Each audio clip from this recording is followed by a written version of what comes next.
আসসালামু আলাইকুম, অপর্ণে সবাইকে স্বাগতম। তো তোমাদের ফিজিক্স ফার্স্ট পেপার ভয়ঙ্কর ট্রমার পর আজকে ফিজিক্স সেকেন্ড পেপার পরীক্ষা অনুষ্ঠিত হয়েছে।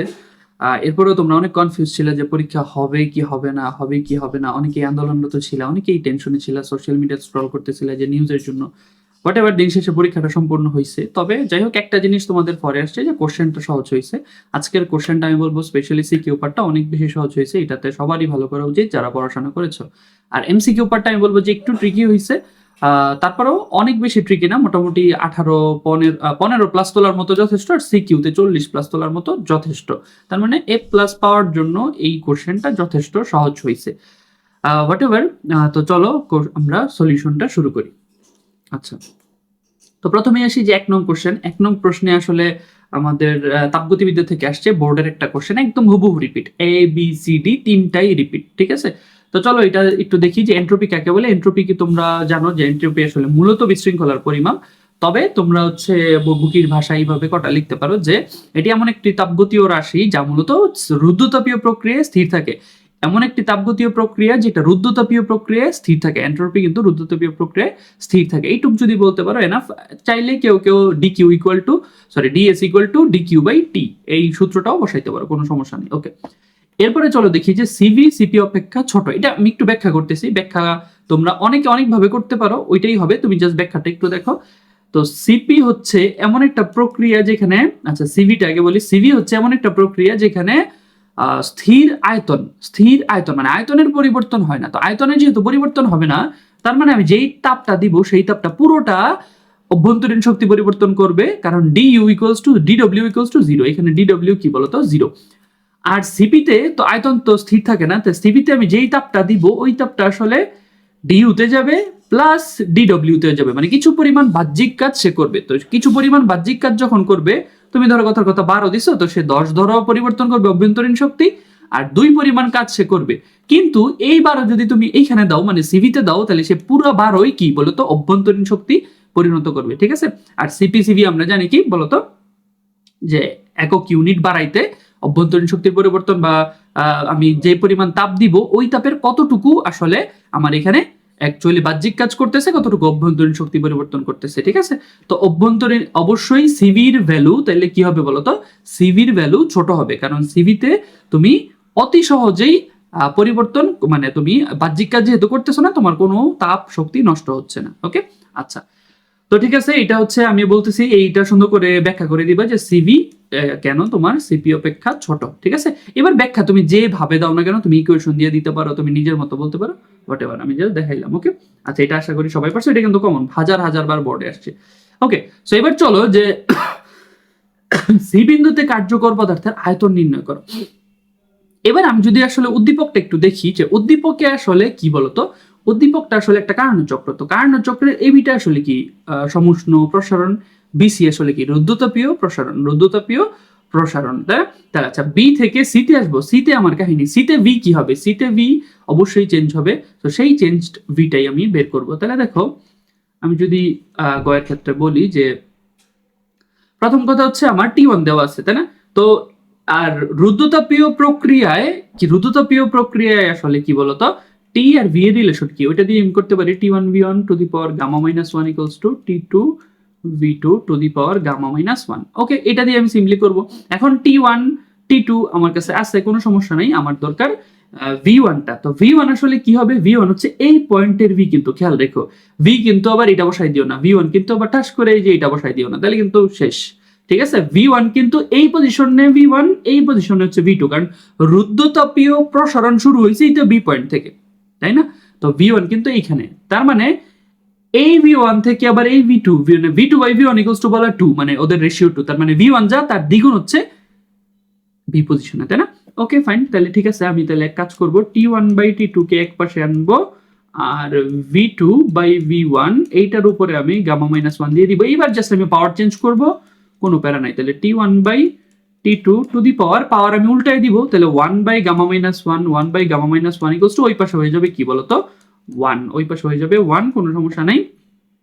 তাহলে ভি2 ইকুয়ালস টু ওভারঅল হবে V one into T one by T two to the power 1/γ-1, ঠিক আছে। এবার v1 কি, v1 কিন্তু যা আছে তার দ্বিগুণ, খেয়াল রাখো রেশিও কিন্তু দেওয়া আছে v2/v1 = 2, তো এই বি পজিশনে কিন্তু আমার ভলিউমটা হচ্ছে v2 অ্যাকচুয়ালি, তো v2 কত এইখানের v1, বাট ওইখানের কিন্তু আমার v2 ওই পজিশনে, এইখানে কিন্তু আমি জাস্ট আমার নামকরণ করছি, তুমি এখানে চাইলে অন্য নামকরণও করতে পারো, কোনো সমস্যা নেই। আচ্ছা, তো এইখানে v1টা হচ্ছে আমার হবে কত বলতো 3, তো 6, তাহলে 6 × 10⁻³ আর বাকি t1 হবে হচ্ছে 550 ডিভাইডেড বাই t2 হবে কত বলতো, t2 হবে 333, কারণ এটা তো এই পজিশনে t যা, এটা তো তাই না, এটা তো সেম।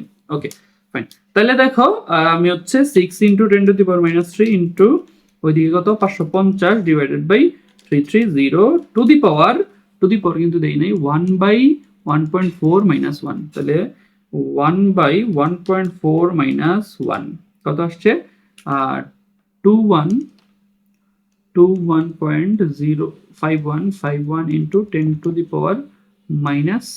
কাছাকাছি আসলেও কোনো সমস্যা নাই। ওকে আচ্ছা, সো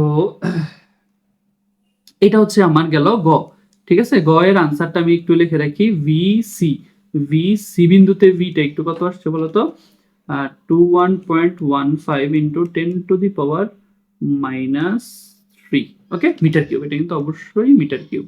ওকে ফাইন, এবার বলছে এবি এবং বিসি পর্যায়ে কৃতকাজ সমান কিনা। তো ভাই আমি প্রথমে বলছি যে এবিতে কিন্তু আমার এবিতে কি বলতো, এবি প্রক্রিয়াটা কি আসলে সমুষ্ণ, তো সমুষ্ণ প্রক্রিয়ায় কাজ কি, WAB = আমি বলবো সমুষ্ণ প্রক্রিয়ায় কাজ কি বলতো nr ln v2/v1, তো v2/v1 কি পরের v ডিভাইডেড বাই আগের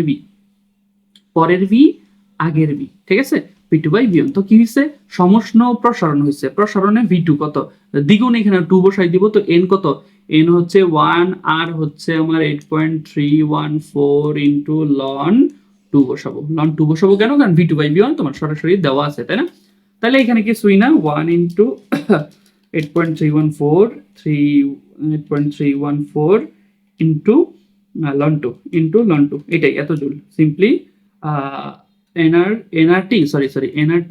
nRT হবে একটা nRT ln v2/v1, ঠিক আছে। তো ইন্টু টি কত হবে, টি আসলে এই পুরো প্রসেসটা চলছে কত 550, ওকে, তাহলে ইন্টু 550 আসছে কত 3169 জুল। ওকে ফাইন, ঠিক আছে 3169, এটা কিন্তু অবশ্যই জুল আসবে, এবার সামথিং আসছে ওটা লেখা না লিখলে হবে, সমস্যা নেই। ওকে, এবার আসে বিসি পর্যায়ে। তো ভাই বিসি পর্যায়ে আসলে কি রুদ্ধতাপীয় প্রসারণ, তো রুদ্ধতাপীয় প্রসারণের সূত্র কি, WBC = Γ-1 উপরে হচ্ছে nr ইন্টু T1 - T2। তো আমি জাস্ট ভ্যালুগুলো ডিরেক্ট বসাই দিচ্ছি, উপরে কত n হচ্ছে 1 into 8.314 divided by Γ-1 1.4 - 1 into T1 - T2 কত, T1 - T2 তোমরা সবাই জানো 550 - 330, ঠিক আছে। কত আসছে এটা আসছে আমাদের 4572.7, তো অবশ্যই বলতে পারি কাজ কি না বলতো সমান নয়, কাজ কি বলতো সমান না। ওকে ফাইন, এটা আশা করি সবাই পারছে। এটা কিন্তু আমি বলতেছি পুরো বোর্ড রিপিট আগের ব্যাচের মানে পরের ব্যাচের যারা দেখতেছো HSC 27, আমি বলবো ভাই এটা পুরো বোর্ড রিপিট কোশ্চেন, তোমরা বোর্ডের প্রশ্ন ভালো করে যাও, মোটামুটি তোমার কোশ্চেন স্ট্যান্ডার্ড যদি সহজ হয় তাহলে তোমার কমন পড়বে ইনশাআল্লাহ। ওকে আচ্ছা, এবার আসি যে আসলে আমাদের 2 নং প্রশ্নে। আচ্ছা ভাই, তো এই ভিডিওতে কিন্তু আমি 1 থেকে 4 পর্যন্ত সলভ করব, আর তারপরের ভিডিওতে পার্ট 2 তে ইনশাআল্লাহ আমাদের 4 থেকে 8 পর্যন্ত থাকবে, ঠিক আছে। আচ্ছা, তো চলো এবার আমরা পার্ট মানে CQ2 তে চলে যাই। তো CQ2টা আমি বলবো যে খুবই সহজ আসছে একদম, মোটামুটি তোমাদের ধারকত্বর জন্য যদি তোমার বেসিক কনসেপ্টটা থাকে তুমি এটা পারবা। আচ্ছা, তো তড়িৎ দ্বিমেরু কাকে বলে, এটা আশা করি সবাই পারছো, এই সংজ্ঞাটা আমি আর দিলাম না। এবার আসি যে চার্জিত গোলকের কেন্দ্রে তড়িৎ ক্ষেত্র প্রাবল্য শূন্য কেন, ঠিক আছে। তো এটা ধরো একটা চার্জিত গোলক, তো চার্জিত গোলকের চারপাশে কিন্তু কি থাকে বলতো, চার্জ সমানভাবে ডিস্ট্রিবিউট হয়ে থাকে, কথা সমানভাবে ডিস্ট্রিবিউট হয়ে যায় পৃষ্ঠে, ঠিক আছে। আচ্ছা, এবার তোমাকে বলছে যে কেন্দ্রের মধ্যে প্রাবল্য কত। তো দেখো এইটাতে ধরো প্রাবল্য বের করবো, তাহলে +1 এর একটা চার্জ রাখলাম, তাহলে ঠিক এই বরাবর একটা চার্জ আছে, তো ওর একটা ফোর্স দিবে, ঠিক আছে। আবার দেখো ঠিক বিপরীতভাবে ব্যাস বরাবর সম পরিমাণ আরেকটা চার্জ আছে, ওরে কি একটা ফোর্স দিবে, সেই ফোর্সটা সমান এবং বিপরীতমুখী, তাহলে এদের লব্ধি প্রাবল্য কত? লব্ধি প্রাবল্য বা ক্ষেত্র প্রাবল্য কত? শূন্য। লব্ধি প্রাবল্য বা ক্ষেত্র প্রাবল্য কি হবে?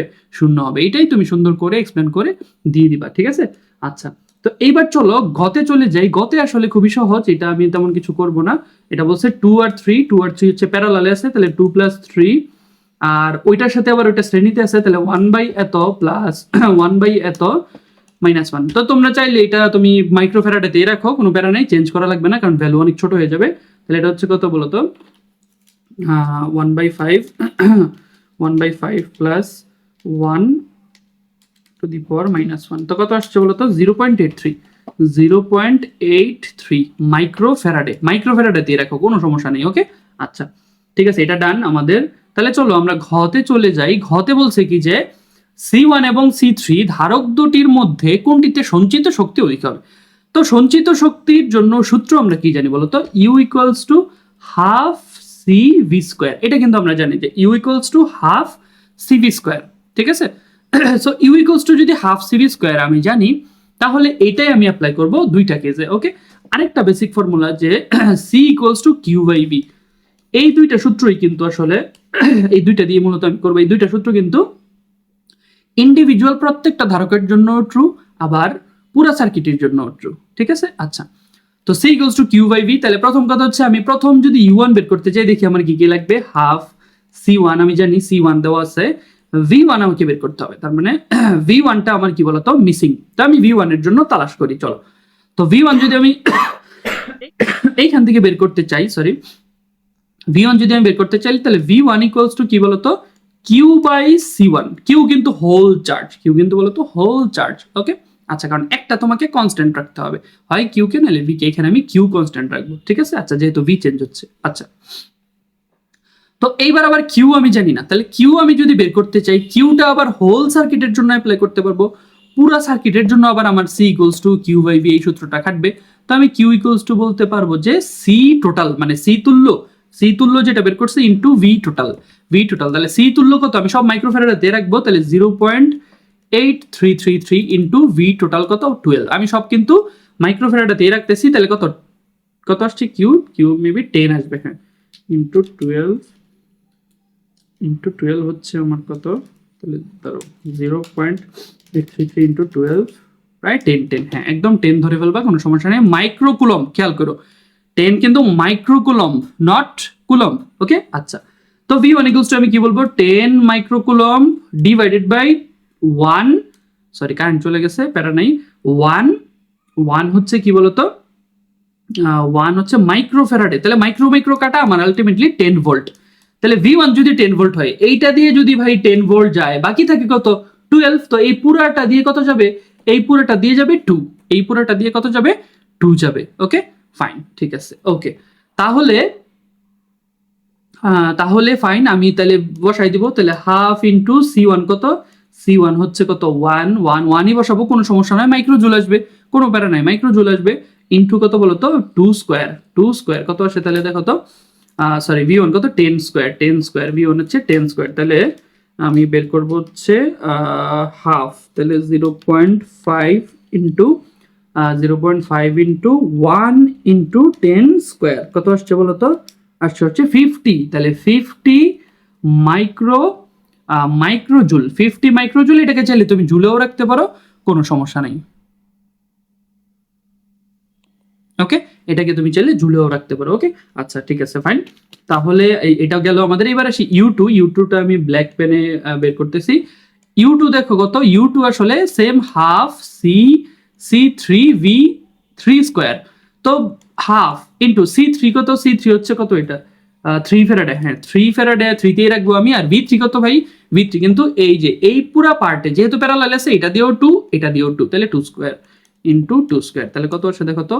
½ ইন্টু 3 ইন্টু 4, তাহলে 12, 6 কত আসছে বলো তো? 6 মাইক্রোজুল। তো অবশ্যই অধিক সঞ্চিত শক্তি বলতো 50। অবশ্যই অধিক সঞ্চিত শক্তি কত বলতো? 50 জুল। অবশ্যই অধিক সঞ্চিত শক্তি 50 জুল। ওকে, ফাইন। তাহলে 50 মাইক্রোজুল, সরি 50 মাইক্রোজুল, তো এটা। ওকে, ফাইন। এরপরের কোশ্চেনে আসলে চলে আসি। এরপরের কোশ্চেনে তোমাদেরকে বলছে যে একটি তেজস্ক্রিয় অর্ধায়ু কাকে বলে। তো অর্ধায়ু কাকে বলে এটা আসলে তোমরা জানো যে অর্ধায়ু আসলে তোমার কোনো একটা পরমাণু, তেজস্ক্রিয় পরমাণুর অর্ধেক ক্ষয় হতে যে পরিমাণ কি লাগে বলো তো, অর্ধেক ক্ষয় হতে যে পরিমাণ সময় লাগে বা টাইম পিরিয়ড লাগে ওইটাই আসলে অর্ধায়ু। ঠিক আছে, আচ্ছা। তো এইবারে শিখ যে আলোক তড়িৎ ক্রিয়া সূচন কম্পাঙ্কের উপর নির্ভর করে। অবশ্যই ভাই সূচন কম্পাঙ্কের উপর নির্ভর করে, কারণ এটা তুমি চাইলে ইকুয়েশন দিয়েও দেখাইতে পারো যে E equals to E naught plus half M V square. তো দেখো ভি ম্যাক্স স্কোয়ার। ওকে, এখানে দেখো এই যে ই নটটা আসলে কি কার্যাপেক্ষক থেকেই তো মিউ নট সূচন কম্পাঙ্ক আসে। তো সূচন কম্পাঙ্ক যদি বেশি হয় তার মানে এনার্জি বেশি, মানে কার্যাপেক্ষক বেশি। কার্যাপেক্ষকটা আসলে কি ছিল, একটা ঘুষ কাইন্ড অফ, যে ওর মিনিমাম এইটুকু এনার্জি সে নিজে খাবে। তো এইটা যত বেশি হবে আমার ভি ম্যাক্স বা আমার তড়িৎ কম্পাঙ্ক মানে আলোক তড়িৎ ক্রিয়া তত কি হবে বলতো, ভি ম্যাক্স মানে ইলেকট্রনের বেগ কম হবে। তারপর হচ্ছে অনেক বেশি এনার্জি নিয়ে আসতে হবে, অনেক সময় কি আপতিত নাও হইতে পারে। তো এই জিনিসগুলাই তোমরা বলে দিবা যে এটার উপর কিভাবে নির্ভরশীল। চাইলে একটা গ্রাফও দেখাই দিতে পারো, তাহলে আরো বেটার, বাট দরকার নেই, এত কিছু না করলেও চলবে, কোনো সমস্যা নাই। Okay fine. তো এবার চলো আমরা গতে চলে যাই। এটা কিন্তু খুবই সহজ একটা প্রশ্ন আসছে, খুবই অবভিয়াস একটা কোশ্চেন আসছে গতে। মানে পুরো সৃজনশীলটাই বলছে কি ক শিক্ষার্থীর পর্যবেক্ষণ কাল নির্ণয় করো। আচ্ছা, তাহলে ক শিক্ষার্থীর পর্যবেক্ষণ কাল চাইছে, তাই না? আচ্ছা ফাইন। তাহলে আমি একটা কাজ করব যে পর্যবেক্ষণ কি বলছে, যে এ একটি তেজস্ক্রিয় মৌলের অর্ধায়ু এত, তাহলে অর্ধায়ু দেওয়া আছে মানে টি হাফ দেওয়া আছে 3.8 ডে। 3.8 ডে বলছে ক শিক্ষার্থী উক্ত মৌলের 82% ক্ষয় হতে কত সময় লাগবে তা পর্যবেক্ষণ করলো। তাহলে আমি সিম্পলি ফর্মুলা বসাই দিব, n equals to n not e to the power minus lambda t. Okay, তাহলে n হচ্ছে কিন্তু রিমেইনিং, ভুল করো না, n কিন্তু বলো তো কি রিমেইনিং। তো রিমেইনিং কত, 82 থেকে ভাগ 18%, তাহলে এন নটের 18%, তার মানে কি বলতো 18/100 equals to N not e to the power minus lambda. এখন দেখো ল্যামডাটা আমার কিন্তু বের করতে হবে। তো ল্যামডা বের করার জন্য আবার আমি ফর্মুলা জানি, টি হাফ ইকুয়ালস টু লন 2/ল্যামডা। তো ল্যামডা আমি বের করতে পারবো যে লন 2/টি হাফ কত বলতো 3.8 ডে, 3.8 ডে। ঠিক আছে, তো এখানে আমি ল্যামডাটা বসাবো আর টিটা আমি কি বের করব, এই টিটা আমি বের করব। তো এই টি বের করার জন্য আমার এন নট কাটা। এবার আমি অবশ্যই লন নিব, তো লন 18/100 ইকুয়ালস টু লনই হয়ে যাবে 1 মাইনাস ল্যামডা টি। এইখান থেকে কিন্তু আমি টিটা বের করতে পারি চাইলে, লন 18/100 divided by minus lambda. Okay, তো এইখানে আমি ক্যালকুলেশন করলে কত আসে দেখো তো, তাহলে লন 18 divided by 100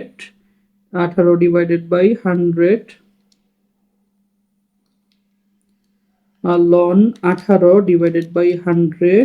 divided by minus ওই যে ল্যামডা আবার কত ছিল, লন 2 ডিভাইডেড বাই 3.8। ঠিক আছে, তো 9.4 অবশ্যই ইউনিট কি আসবে, ডেতে আসবে। ঠিক আছে, ওকে ফাইন। ঠিক আছে, আমরা পরের কোশ্চেনে চলে যাই, মানে ঘতে চলে যাই। ঘতে বলছে কি বলতো, যে খ শিক্ষার্থীর বক্তব্য যথার্থতা গাণিতিকভাবে যাচাই করো। তো খ শিক্ষার্থী কি বলছে, যে খ শিক্ষার্থী বললো 18 দিন পরে মৌলটির অবশিষ্ট ভর প্রারম্ভিক ভরের 1/25 অংশ। তো দেখি যে 18 দিন পরে আসলে অবস্থাটা কি হয়। তাহলে n equals to n not e to the power minus lambda t. তো 18 দিন পরে, তাই না, 18 দিন পরে আমি n এর ভ্যালু বের করবো। তাহলে n equals to n not e to the power minus lambda, কিন্তু আমার জানা ছিল ল্যামডা, আমি ওই যে বের করছি ইন্টু 18। ঠিক আছে, আচ্ছা। তো আমি একটা কাজ করতে পারি, আমি চাইলে যেহেতু এত অংশ, তো আমি n/n0 বের করে ফেলি। ঠিক আছে, তাহলে e to the power minus lambda into 18। ঠিক আছে, এরপরে আমি কি করবো বলতো, লন n/n0 নিব। লন n/n নিলে আমি কি হয়ে যাবো, মাইনাস ল্যামডা ইন্টু 18। তাহলে আমি দেখি কত আসে, তাহলে মাইনাস ল্যামডা কত ছিল আমার, লন 2d। 4 নং কোশ্চেনে যদি চলে যাই, 4 নং কোশ্চেনে বলছে শান্ট কাকে বলে। শান্ট কাকে বলে তোমরা সবাই জানো, যে ক্ষুদ্র মানের রোধ আমরা ব্যবহার করি আমার যন্ত্রপাতিকে বাঁচানোর জন্য, ওইটাই কি আমার বলতো শান্ট। ওকে, আচ্ছা। তো সূর্য কখনো কৃষ্ণ, আচ্ছা ঠিক আছে। তারপর হচ্ছে চতুর্থ বাহুতে কত, খটা আমি আর বললাম না, চতুর্থ বাহুতে কত রোধ কিভাবে যুক্ত করলে বৃষ্টি সাম্যাবস্থা প্রাপ্ত হবে, ঠিক আছে। আচ্ছা, তো এটা তো খুবই সহজ যে আমি এখানে পি বাই কিউ মানে হুইটস্টোন ব্রিজ নীতি অ্যাপ্লাই করবো, P by Q equals to R by S, P by Q equals to R by S apply করবো। তো পি বাই কিউ কত, 6/12 ইকুয়ালস টু চতুর্থ বাহু, তাই না? তো চতুর্থ বাহু হচ্ছে আর কত, আর হচ্ছে আমি 18 বসাবো, চতুর্থ বাহু হচ্ছে ধরো এক্স আমি বের করবো, তাই না? তাহলে এক্স ইকুয়ালস টু কত বলো তো, এক্স ইকুয়ালস টু হচ্ছে 18 ইন্টু 12 ডিভাইডেড বাই 6, তাহলে কত আসে, 18 ইন্টু 12 ডিভাইডেড বাই 6 আসে হচ্ছে 36, তাহলে 36 আমার থাকা উচিত, বাট আসলে আসছে কত 12, তাহলে এই 12 এর সাথে আমি অবশ্যই শ্রেণীতে যুক্ত করব, তাহলে 36 মাইনাস 12 কত আসে 12, তার মানে আমি 12 ওহম রোধের একটা জিনিস যদি আমি শ্রেণীতে যুক্ত করি তাইলেই হয়ে যাবে, 12 ওহম রোধের একটা রোধ আমি জাস্ট শ্রেণীতে যুক্ত করব, ঠিক আছে। তো এবার চলো আসলে আমরা ঘতে চলে যাই। ঘতে বলছে কি, শিক্ষার্থীর পর্যবেক্ষণের যথার্থতা গাণিতিকভাবে যাচাই করা। আচ্ছা, পর্যবেক্ষণ কি বলছে, যে সাম্যাবস্থায় বর্তনীর মূল প্রবাহ 6 ওহম রোধের মধ্য দিয়ে প্রবাহ এই দুইয়ের অনুপাত সমান। ওকে ফাইন, এটা তো সমন্বয় জানি, তো আমরা একটু গাণিতিকভাবে দেখাইতে হবে, আর কিছু না, ঠিক আছে। তাহলে আমি মূল প্রবাহটা বের করি। মূল প্রবাহ আমি কিভাবে বের করতে পারি, আমরা জানি I equals to V by R, এই তো এই ফর্মুলাটা দিয়ে আমি দুইটা করে ফেলতে পারবো। তাহলে আই ইকুয়ালস টু যদি ভি বাই আর হয়, এই ভি কিন্তু টোটাল, আর কিন্তু টোটাল, ঠিক আছে। তো ভি কত, ভি হচ্ছে 12.5, আর টোটালটা ধরো আমি বের করি, তাহলে আর টোটালটা আমি সম্ভবত আমি বের করছিলাম, তাহলে 13.5। হ্যাঁ, গতে হচ্ছে আর টোটালটা, আচ্ছা আর টোটালটা একটু বের করি। আর টোটাল হচ্ছে ওই দিকে হচ্ছে আমার 6 আর 12, 6 আর 12 কত 18, তাই না? তাহলে 18 থাকবে শ্রেণীতে, তাহলে 1/18, এই 18 আবার এই দুইটার সাথে প্যারালালে, বাট বাই দ্য এখানে কিন্তু 24 না, এখানে কিন্তু 36, যেহেতু সাম্যাবস্থায় হইতে হবে, তো সাম্যাবস্থায় তো আমার আবার রোধ 24 হইলে হবে না, 36 হবে, তাই না? তাহলে ওইদিকে হচ্ছে 18 প্লাস 36 হোল ইনভার্স, যেহেতু প্যারালালে, এইটা আর এইটা কিন্তু আছে প্যারালালে, তাই না? তাহলে কত আসে দেখো তো, তাহলে আসতেছে হচ্ছে 1/18 প্লাস 1/18 প্লাস 36, ঠিক আছে, মাইনাস 1 কত আসছে 13.5, ঠিক আছে। ও ঠিক আছে, 13.5 আসতেছে, ওকে। তাহলে এই আই আসতেছে কত আমার 12.5 ডিভাইডেড বাই 13.5 আসতেছে হচ্ছে 0.925 অলমোস্ট 0.925 বা 93 অলমোস্ট, ঠিক আছে। ওকে ফাইন, এইটা গেল। তো এই সেম ফর্মুলা অ্যাপ্লাই করে, খুবই সহজ, এটা সেম ফর্মুলা অ্যাপ্লাই করে আমি পরেরটা বের করবো। এবার দেখো আমি যদি বের করি যে আসলে পরেরটা মানে 6 ওহমের মধ্য দিয়ে রোধ, তাহলে 6 ওহমের মধ্য দিয়ে সেম আমি বের করবো I1 equals to V by R one. V কত, ভি কিন্তু দেখো এই দুইটা জিনিস আসছে আসলে আমার প্যারালালে, এই দুইটা জিনিস আসছে প্যারালালে, এই মানে এই দুইটা শ্রেণীতে, এই দুইটা শ্রেণীতে, এই দুইটা আবার প্যারালালে, তার মানে প্যারালালে ভোল্টেজ সমান, তার মানে 12.5 ভোল্টেজ এইটার মধ্যেও সত্যি, এইটার মধ্যেও সত্যি, তবে ভাগ কখন হবে, ভাগ হয়ে যাবে এরপরে, ঠিক আছে। তাহলে দেখো, তাহলে আমি যদি I1টা বের করতে চাই, I1 কারেন্ট আসবে এইদিকে একটা, এইদিকে একটা, তাই না? তাহলে I1 এর মধ্যে অবশ্যই মানে 6 ওহমের মধ্যে অবশ্যই কারেন্টটা ডিফারেন্ট হবে, তাহলে আমি I1 ইকুয়ালস টু বলতে পারি V বাই আর। আর কোনটা বসাবো, ভোল্টেজ কত বলো তো 12.5, কোনো সমস্যা নেই, ভোল্টেজ হচ্ছে 12.5, তবে তোমার আর কত, আর হচ্ছে আমার কত হবে দেখো তো, এই যে এই 6 আর 12 একত্রে, কারণ এই দুইটার মধ্য দিয়ে আমার ভোল্টেজ কাট করতে 12.5, আবার এই দুইটার মধ্যে দিয়ে আমার ভোল্টেজ কাজ করতেছে 12.5, তাই না? তাহলে যেহেতু প্যারালালে সমান, তাহলে ভোল্টেজ 12.5, ঠিক আছে। আর রোধ কত হবে বলো তো 18, রোধ হবে 18, তাহলে কারণ এর মধ্য দিয়ে কারেন্ট তো এর মধ্যে যা, এর মধ্যে তা, কোনো প্যারা নেই, তার মানে কারেন্ট এই দিকে একটা যাবে, এই দিকে একটা যাবে, ওকে। তাহলে 12.5 ডিভাইড বাই 18, তাইলে আমার হয়ে যাচ্ছে 12.5 ডিভাইডেড বাই 18। এটা অন্য ফর্মুলা দিয়েও করতে পারো তুমি, কোনো সমস্যা নেই, যেমন তুমি কারেন্ট ডিভাইডার ল দিয়েও করতে পারো, কোনো সমস্যা নেই। 0.6944, তাহলে ডেফিনেটলি আমি দেখলাম সমান না। আর তো কিছু বলছে যে অনুপাত সমান নয়, হ্যাঁ অনুপাত বের করে দিবা, কোনো সমস্যা নেই, ঠিক আছে। এরপরে জাস্ট তুমি অনুপাত বের করে দিবা, ঠিক আছে। অনুপাত তুমি 0.93 ডিভাইডেড বাই 0.694ও দেখাইতে পারো, কোনো সমস্যা নেই, ওকে।